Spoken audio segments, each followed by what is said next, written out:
자, 이번에 해볼 요리는 삼치를 이용해서 데리야끼 삼치 채소 조림을 해보도록 할게요. 아이들이 좋아하는 생선 중에 하나로 우리 삼치랑 고등어 등이 있죠. 오메가3가 풍부하기 때문에 아이들 두뇌 발달에도 굉장히 도움이 되는 바로 생선인데요. 학교에서 활용을 해보시려면은 보통 생선살이 부스러지는 현상 때문에 좀 꺼리기 쉽잖아요. 오늘은 어떻게 하면은 조림을 해도 좀 부드럽게 부서지지 않게 조림을 할 수 있는지, 또 생선 구이를 할 때는 어떤 재료를 입혀서 할 때 가장 효과적인지 한번 해보도록 하겠습니다. 자, 재료 소개부터 시작하도록 할게요. 자, 우선은 우리 오늘 삼치를 사용을 할 텐데 가시가 제거된 순살 삼치로 저는 오늘 70g 정도로 준비를 했고요. 그 다음에 오늘의 시크릿 재료 중에 하나가 바로 이 건식 쌀가루예요. 쌀가루를 준비해 주시고, 조림에 같이 사용될 제철 채소인데요. 지금 한창 영양이 가득한 뮤신이 가득해서 아이들 장 건강에 좋은 연근과 밤고구마, 당근, 표고가 준비가 되어 있고요. 우리 생선의 가장 문제점인 게 바로 우리 비린내 때문에 좀 쓰기가 쉽지 않잖아요. 이걸 제거할 생강 가루가 있고요. 또 지지게 될 식용유, 그 다음에 소금이 준비되어 있습니다.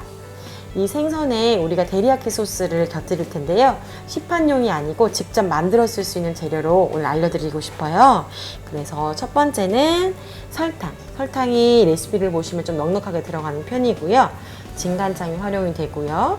풍미를 더할 대파 흰 부분과 생강가루, 그 다음에 다시마, 여기에 맛술이라고 하는 우리 많이 쓰시는 재료 있죠? 맛술을 써주시고 물이 함께 들어갑니다. 자, 그러면은 요리 한번 시작해 보도록 할게요.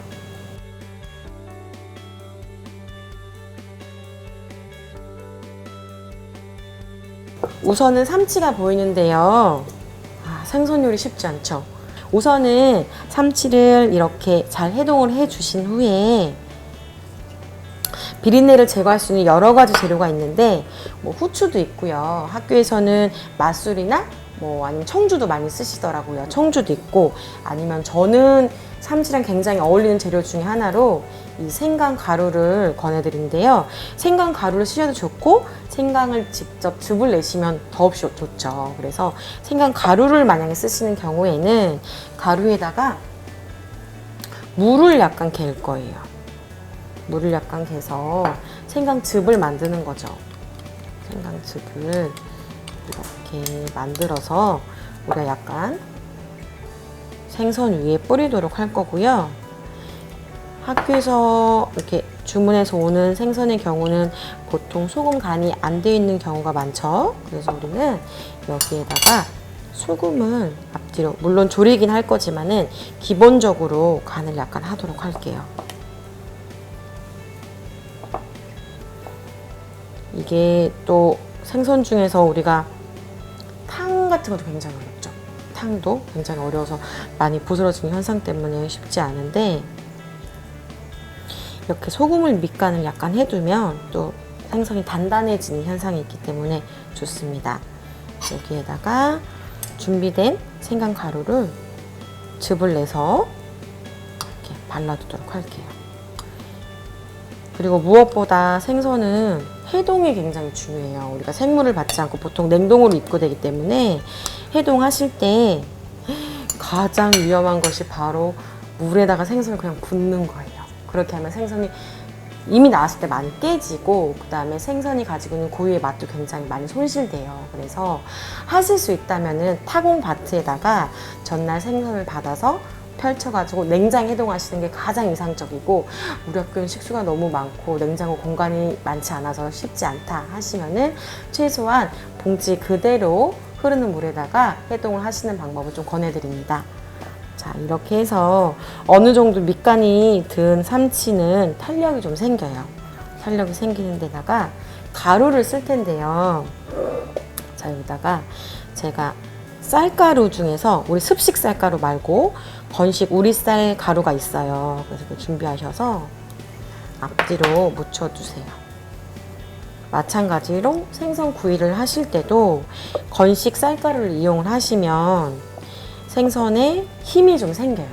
구울 때 힘이 생기고, 잘 아시겠지만 밀가루를 발라서 굽는 경우 있죠. 밀가루를 바르면 아마 아실 거예요. 굽다 보면 연기가 많이 납니다. 많이 타요.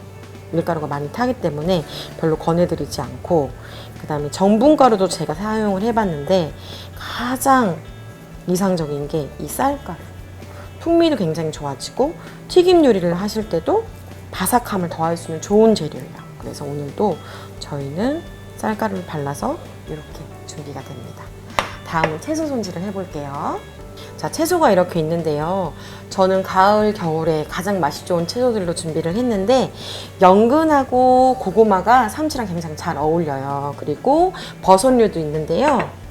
고구마를 선택을 하실 때는 수분이 좀 덜한 것, 그러니까 예를 들어서 뭐 송노랑 고구마 아니면은 노랑 고구마 이런 것들은 수분이 많아요. 그래서 조림을 했을 때 더 많이 부스러지죠. 그래서 상대적으로 식이섬유가 많고 좀 포슬포슬하게 삶아질 수 있는 우리 밤고구마를 오늘 선택을 했어요. 그래서 껍질을 벗기셔도 좋지만 사실은 껍질에도 식이섬유도 풍부하고 영양이 가득하기 때문에 오늘은 저희가 껍질 이렇게 함께 사용을 할게요.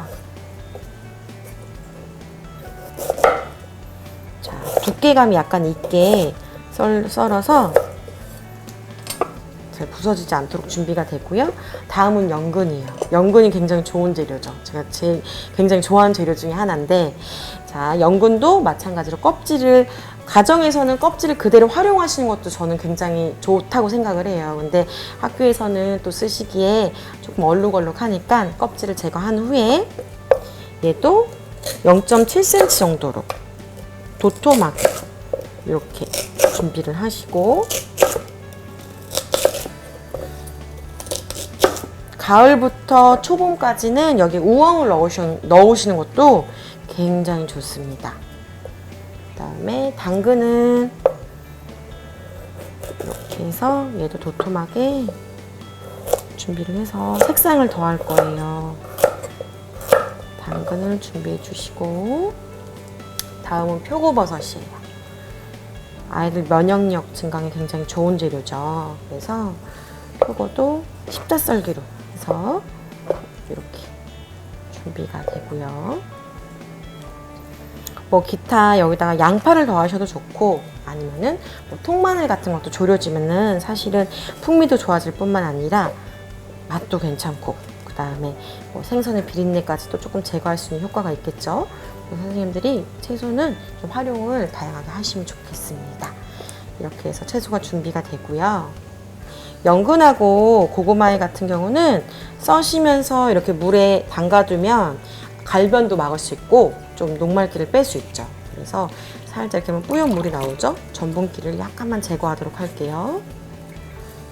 자, 이렇게 해서 살짝만 헹궈 주셔서 전분기를 빼주시면 좋을 것 같습니다. 자, 다음은 직접 만드는 데리야끼 소스를 소개해 드릴게요. 앞서 설명드린 것처럼 이렇게 재료가 준비되어 있는데요. 자, 대파를 우리가 흰 부분을 많이 사용을 해요. 그 푸른 부분은 진이 좀 나오는 현상이 있잖아요. 그래서 흰 부분을 사용을 하는데, 오늘 저희 그냥 사용을 하겠지만 여건이 되시면 이걸 기름기 없는 팬에다가 살짝 노릇하게 구워서 넣어주시면 더욱 좋습니다. 그래서 냄비에 넣어 볼까요? 대파를 넣고요. 다음은 생강 가루가 들어가요. 데리야끼 소스에 절대 빠질 수 없는 재료 중에 하나죠. 생강 가루도 좋고, 햇생강이 나오는 철에는 생강을 좀 저며가지고 넣어주셔도 좋습니다. 그다음에 여기다가 맛술은 단맛도 있고 알코올 성분도 있어서 비린내를 제거하고 또 감칠맛을 낼 수 있는 좋은 재료죠. 여기다가 설탕, 레시피 보시면 좀 놀라실 텐데 설탕이 좀 많이 들어갑니다. 그다음에 진간장 넣어주시고, 진간장과 동량으로 우리가 물을 넣습니다. 그다음에 다시마를 넣는데요. 다시마는 너무 오래 끓이지 않고 중간에 건져낼 거예요. 이렇게 해서 끓이도록 할게요. 설탕이 녹으면서 양에 따라서 약간 차이가 있지만 댁에서도 10분에서 20분 정도, 학교에서도 20분 정도 끓이시면은 어느 정도 점성이 생겨요. 그 농도가 생기는 것은 설탕 그리고 파에서 가진 영양분에다가 우리 맛술까지 있기 때문에 농도가 좀 나기 시작할 거예요. 이렇게 대량으로 만드셔서 쓰시는데 학교에서 만약에 가정에서 난 좀 많이 끓였는데 남은 건 어떡하지? 하시면 냉장고에 넣으셔가지고 냉장 보관하시면 좀 길게 보관하실 수 있어요. 바글바글 끓이도록 하고요. 잘 끓고 있죠? 이렇게 끓어지면은 중간에 한 5분 정도 지났을 때 다시마는 너무 오래 끓이면 진이 나오잖아요. 그래서 제거를 하도록 할게요. 제거를 하고 나머지는 충분히 끓여주세요.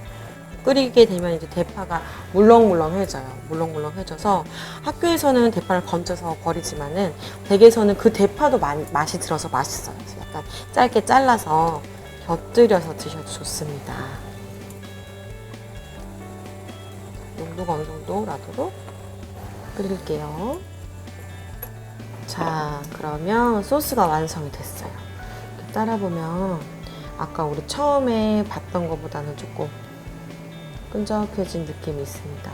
그래서 소스가 준비가 되고요. 다음은 우리 생선을 한번 익혀보도록 할게요. 쌀가루를 입혀둔 참치가 있죠. 여기다가 이제 구울 텐데 어머 이거 조림인데 뭘 또 생선을 굽기까지 할까 싶은데 사실 이렇게 생선을 한 차례 익히고 나서 졸여주면은 부스러지는 현상이 적고 힘이 생겨요. 그런데다가 쌀가루가 더해주는 풍미에다가 농도까지 약간 생기기 때문에 좀 번거로워도 이런 방법 권해드리고요. 저는 오늘 팬조리를 하지만 학교에서 오븐 조리도 많이 하시잖아요. 생선을 익힌 다음에는 얘를 오븐에 넣어가지고 건열로 익히시는 방법도 있습니다. 자, 기름이 좀 달궈지면 우리는 참치를 노릇노릇하게 한 차례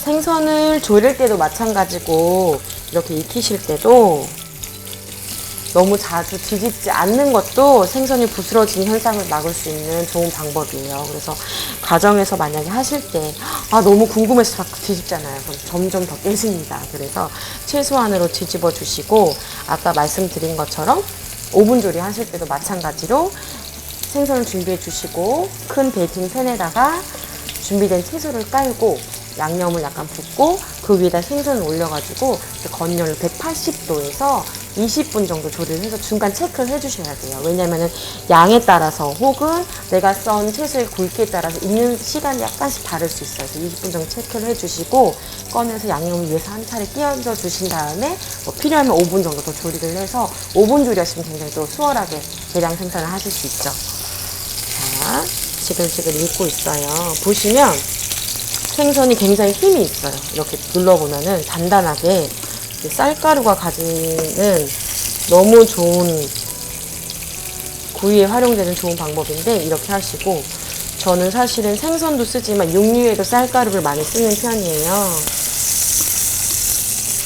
자, 이렇게 해서 팬에서 익히실 때는 100% 익히실 필요는 없어요. 우리 조림에 어차피 한 차례 더 익기 때문에 팬에서는 앞뒤로 노릇노릇하게 약 60%에서 70% 정도만 생선도 금방 익잖아요. 그래서 해주시고 또 이 요리의 특징이 뭐냐면 생선을 처음부터 조리지 않고 우리 뿌리 채소가 지금 굉장히 도톰한 편이에요. 채소를 물 넣고 먼저 좀 익힌 다음에 생선을 뒤에 넣도록 할게요. 이렇게 해서 삼치가 준비가 되면 한쪽에 꺼내 두시고요. 이렇게 꺼내. 지금 보시면 제가 이렇게 세게 때리는데도 되게 힘이 있죠? 그죠?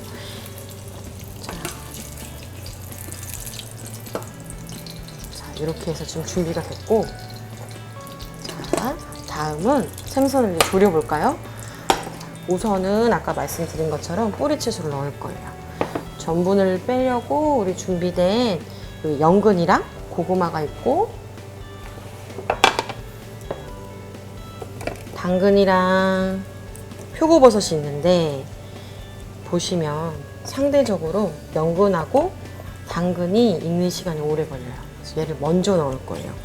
뭐 보통 가정에서 하실 때 한 번에 넣기도 하는데 우리가 부스러짐을 최소화하기 위해서 넣고, 고구마가 굉장히 생각보다 빨리 익죠. 감자보다 훨씬 빨리 익는 게 고구마인데 얘가 실수하면 완전 폭삭 부서지는 현상이 있어요. 그래서 좀 나눠서 넣도록 하겠습니다. 자, 팬이 준비가 되었는데 여기다가 아까 말씀드린 것처럼 우선은 연근하고 잘 익지 않은 채소 먼저 넣을 거예요. 연근하고 당근을 먼저 넣어서 아까 우리 직접 만들어둔 데리야끼 소스 있죠? 소스를 좀 붓고, 얘만 하면 너무 세요. 그래서 우리가 여기다가 물을 좀 가미할 거예요. 가미해서 연근 익는 시간이 꽤 걸리니까 얘를 여기서 반 정도 익힐 거예요. 반 정도 졸여서 익히면 색도 들고 그 다음에 간도 들고 잘 익어지겠죠. 그런 다음에 우리 준비된 삼치랑 뭐 고구마, 표고 이런 걸 넣어서 마지막에 딱 졸여내면은 아주 부스러지지도 않고 각각의 특성을 살려서 졸여낼 수가 있어요. 가정에서 조리하실 때는 지금 양이 저는 중동 2인분 양이고 선생님들께서 보시는 양은 성인 3인분 정도 양이 될 거예요. 그래서 제가 조린 양보다는 조금 더 풍성할 것 같습니다. 자, 이번에는 어느 정도 익었으니까 고구마도 넣고요.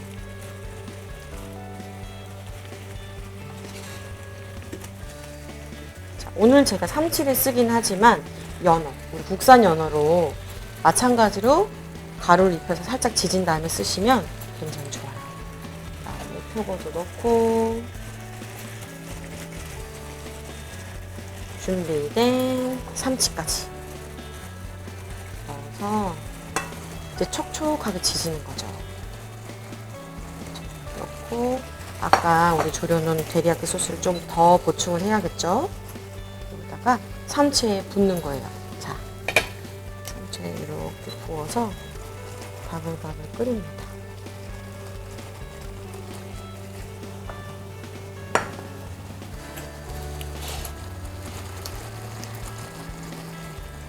하실 때는 가급적 학교에서도 이렇게 채소, 단단한 채소를 바닥에 까시고 생선을 위에 올리시면 좋을 것 같고, 오븐 조리 마찬가지죠. 이렇게 하시되 오븐 중간에 한번 살펴보신 다음에 지금 졸고 있는, 이렇게 맛있게 졸여지고 있는 소스를 한 번씩 이렇게 끼얹어 주시면 조금 더 윤기가 나면서 감도 잘 들죠. 또 주의하실 점은 아까 우리가 삼치에 소금으로 밑간을 했잖아요. 밑간 하실 때 너무 세지 않게, 우리 어차피 소스를 이렇게 졸여서 간을 드릴 거기 때문에 너무 강하지 않게 살짝만 밑간을 해주시면 좋아요. 됐으면 접시 한번 담아 볼까요? 또 데리야끼 소스랑 가장 잘 어울리는 생선 중에 하나가 이 삼치잖아요. 그래서 아이들이 가시를 발라내는 번거로움이 있으니 이렇게 가시가 제거된 99% 가시 제거 이런 삼치들이 있어요. 그래서 저는 오늘 60에서 70g짜리 이렇게 삼치를 준비했는데, 초등의 경우는 조금 더 작아도 괜찮고 중고등은 이 정도 되면은 1인당 한 조각씩 제공이 되면 좋을 것 같아요. 그래서 자, 주인공 삼치도 이렇게 담아보고요.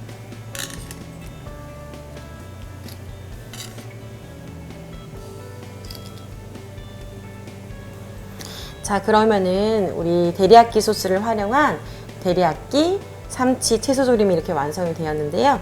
보시면은 굉장히 윤기가 흐르죠. 우리 일반적으로 소스도 시판용을 쓰시는 경우에 아무래도 좀 신경 쓰이시고, 또 생선도 하기가 쉽지 않은 재료 중에 하나인데, 이렇게 직접 만드는 데리야끼 소스로 또 생선의 비린내도 잡고 부스러짐까지도 방지할 수 있는 방법으로 오늘 요리 진행해 보았습니다. 자, 그러면은 데리야끼 삼치 채소조림 완성입니다.